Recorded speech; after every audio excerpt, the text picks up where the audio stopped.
So if you have watched the previous videos in this series, we have already analyzed the previous application data, and once that is done, we have moved to the current application data. Current application data has much more features and we need to understand it more. First thing first, we have imported all the libraries, and of course here I have taken another different path. I will not use the same EDA approach that I have used in previous application data. That makes it even more interesting in this case. So first we have checked the info, these basic things that we always do. Missing data percentage, data imbalance, as here as well the data is highly imbalanced and we got the numbers as well. Percentage of defaulters is 8%. So this data is highly imbalanced as we can see. And the percentage of defaulter, which is just 8% of the total data, it is very poorly represented. That's what we can say at this moment. And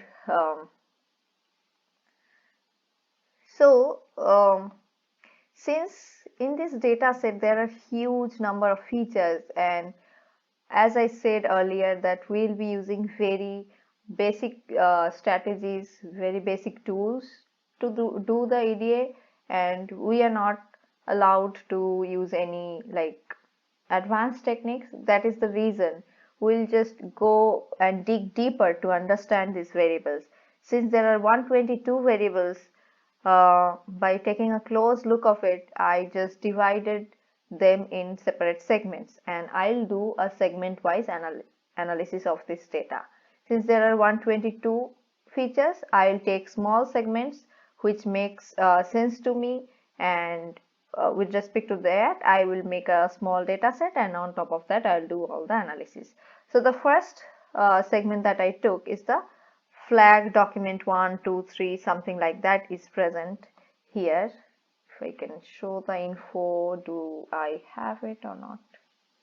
I think it was really very long. That is the reason I did not put the info column here, but basically these are the features present in the actual dataset, like flag document 2, 3, like that, 21. So this means whether the applicant submitted this document or not. This has 0 and 1, and I wanted to have a quick look, so I just plotted a heat map with these values, and as you can see, this dark shade means 0 and the lighter shade, the light shade means 1. So most of the applicants have been like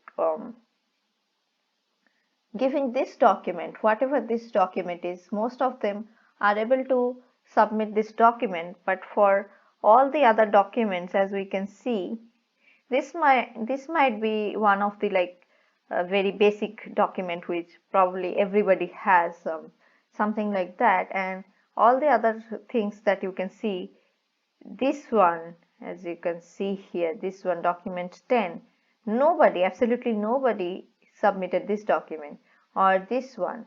So the features which has just a single value, there is no variation, so we can just readily drop those variables because we cannot get any information from them since their values are not varying at all.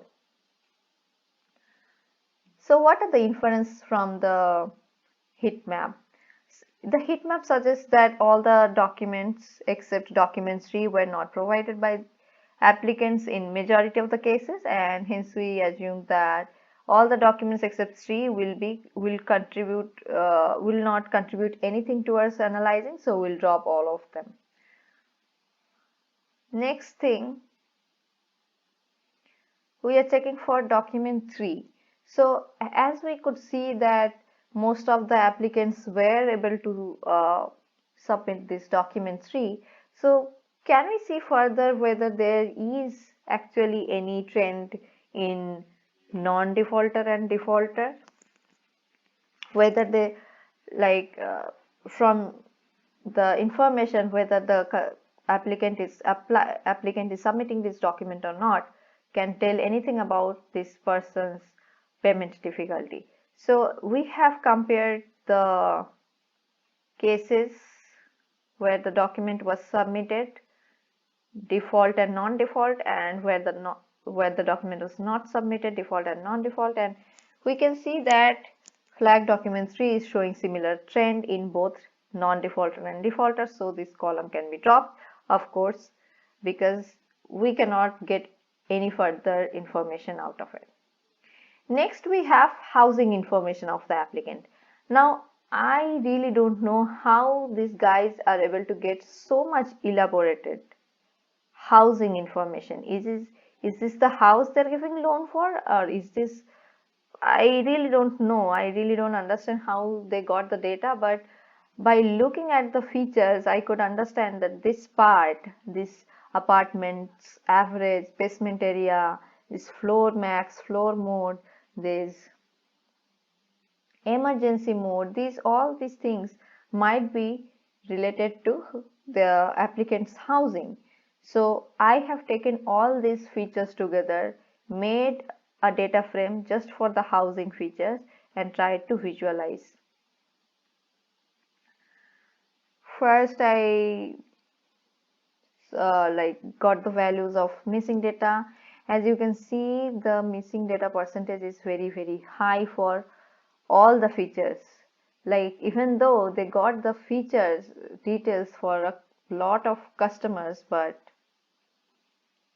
these features means all of them have very high missing data percentage, so we cannot really do anything about it. We just have to get rid of all the features. Before that, we did a visualization, and we are also checking the housing type along with whether the person was able to pay the loan or not. As you can see here, most of the people have house or apartment, some people have rented apartment, some live with parents and stuff, but most of the applicants have a house or apartment.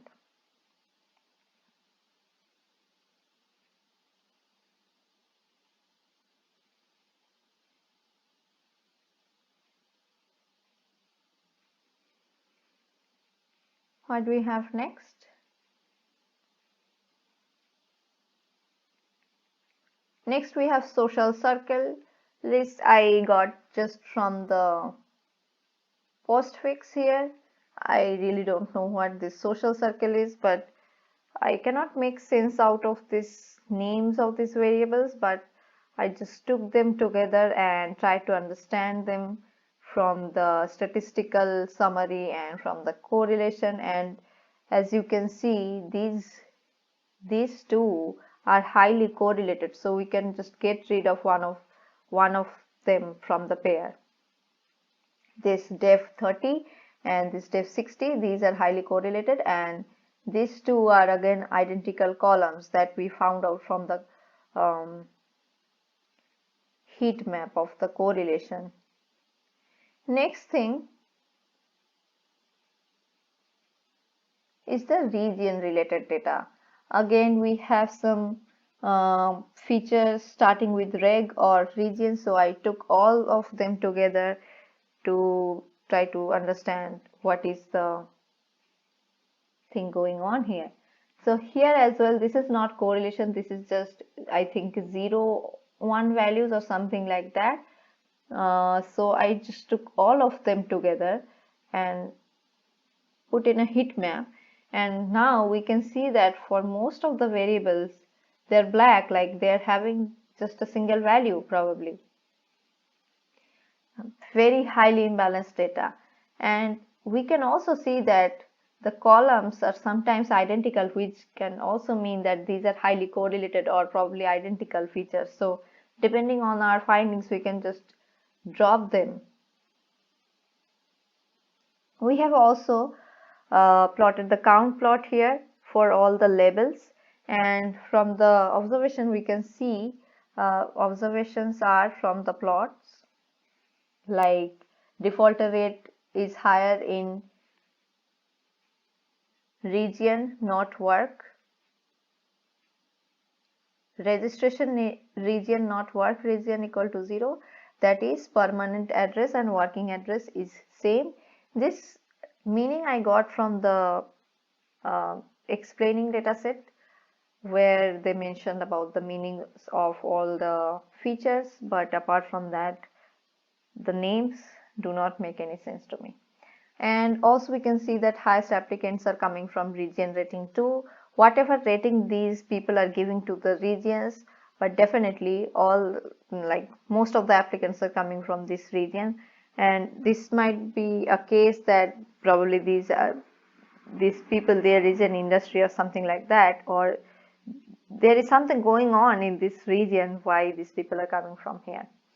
Next thing we have is the contact related info, like whether they have mobile, employee phone, then work phone, contact mobile, flag phone, email, whatnot. These are contact details related stuff.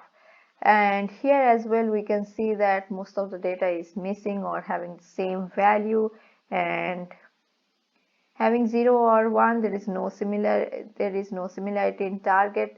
Like we can say that these are not at all related to the target column, and we can remove all of these features. Next we have features related to asset, like whether the applicant owns a car, whether the applicant owns realty, what is the age of his car, all kind of things. So these are the asset details, and again here as well we try to get the defaulter versus non-defaulter. And here as you can see that most of the applicants own realty, of course, because they are living in a house or apartment, makes sense that most of the applicants own realty. Next observation is the applicants do not own cars, most of them do not own cars, and people do not owning realty and car and have a slightly higher default rate than people who own realty and car. This makes sense also because people having realty and car also means that they are in good financial condition than the others. Next thing that we did is plotting the car age, distribution of car age actually, and for defaulters and non-defaulters, and as we can see that defaulter or not, most of the applicants have a car age between 0 to 25 years. I really didn't know that 25 years old cars are there, but since for both target value trend is similar, we can just drop these features. So to keep these features have to show some strong trend, otherwise why will we keep them? Now there is family related information like count of children, family members, family status. There's so many stuff.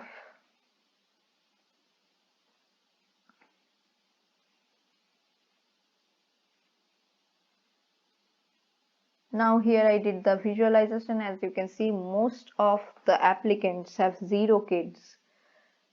Makes sense? Only few people have 1 kid and some people have 2 kids as well.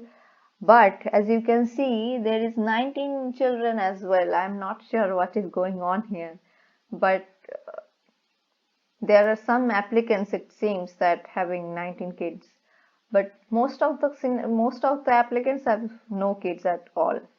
And as well as in this count family members as well, most of the people have just 2 family members. Some have 1. Of course 0 is not possible. Some have 1, 3, 4, and it's going up to I think 20. Yeah, I think this is the family where these 19 children are present.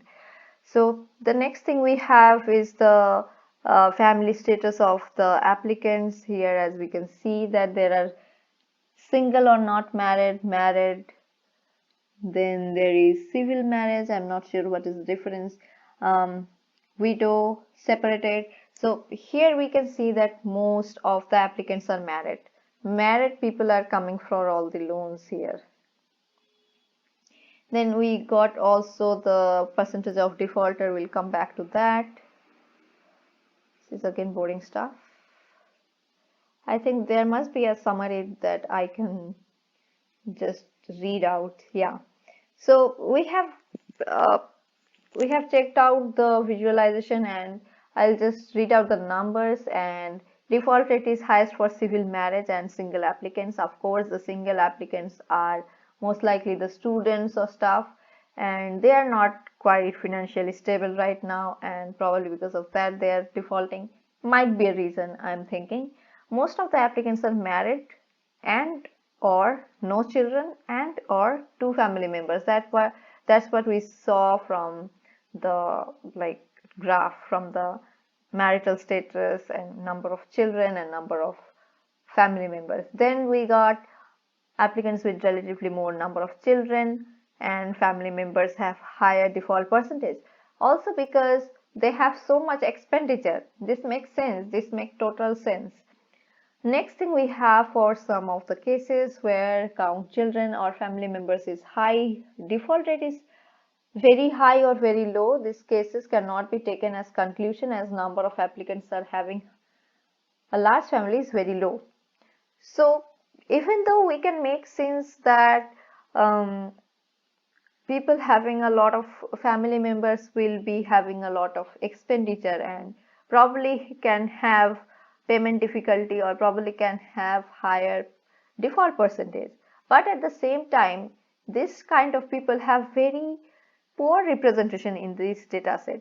So we have probably just 10 people having such scenarios, and just looking at 10 people we cannot conclude anything about the payment difficulty of these people. So that's what I mentioned here. Next we have the education and occupation information. For education we got working, state servant, there is commercial. I cannot read this stuff, it's wrong. Yeah, working, state servant, commercial associate, pensioner, unemployed and whatnot. So as we can see here, the working, most applicants are working because of course you have to have some income when you are taking a loan, otherwise how will you going to pay this loan back? So that's what we can see from here. Also we got the numbers. Next we have income type, and there is a very strange trend that maternity leave people having a very high percentage of defaulter. But of course this should also mean that these maternity leave applicants have a very low representation. Of course all the applicants will not be in maternity leave, and there might be very less people, very few people who are on maternity leave, and among them most of the defaulters, most of them are defaulters, and those cases are representing as a 40%, a very high value. So that's what I have mentioned here. Next we have name education type. Applicants with lower secondary education have highest percentage of defaulter, and lowest is seen for academic degree. Of course people with having some academic degree, higher education. I thought that maybe for higher education people it will be less, but probably because of higher education they need some loan and there is still some chance to default in that case. Occupation type, again we are checking the representation of the data. As we can see here, for the laborers 55,000 applicants are laborers, and just IT staff is just 526. So the data is highly imbalanced, and we cannot really comment on IT staff how they're going to perform just looking at 526 people. Like whatever conclusion we will give by looking at 526 people will be much worse than whatever conclusion we give for this 55,000 people who are laborers. Then we are again doing a missing value imputation, and whenever we are getting this missing value for this occupation type, we are just imputing with unknown, because we don't want to give anyone a label of like anything, because there are so many values. Unknown will make more sense. Then again, low skilled laborers have very high rate of defaulters in comparison to other occupations. Code gender, there are some unknown values as well. Probably the customer did not want to disclose the gender, or it was missed by mistake, by whatever reason it is. We have female, male. So female applicants are more for some reason in this data set. Also we have the age here. We have distribution of age. People of age 30 have higher default rate, maybe because they are yet to get a good job or something like that. Default cases are less for applicants more than 40 years old. This might be because they are having more financial stability at that time and they can manage paying the loans. And you can see, of course, the distributions are very different for this defaulter and non-defaulter. So it might be wise to keep this kind of features here in the final model. Next we have name type suit type and weekday. What is this APPR? Process start. So for days we can see that for Sunday it's very less, other days are almost same. Again, for contract type, cash loans is the highest. Name type suit, we already talked about this, that applicants are mostly unaccompanied when they came. Then we have the income annuity. This is same as the previous application data. It has a lot of as you can see, one outlier here. It doesn't make any sense to keep this in the data set. It will just ruin the predictions. So we have to cap this data. Here I have used 99 percentile, which means that it will keep the continuous part and it will get rid of the discrete part. Next we have checked out the defaulter and non-defaulter income distribution, and we have also checked the amount annuity. This has almost same distribution.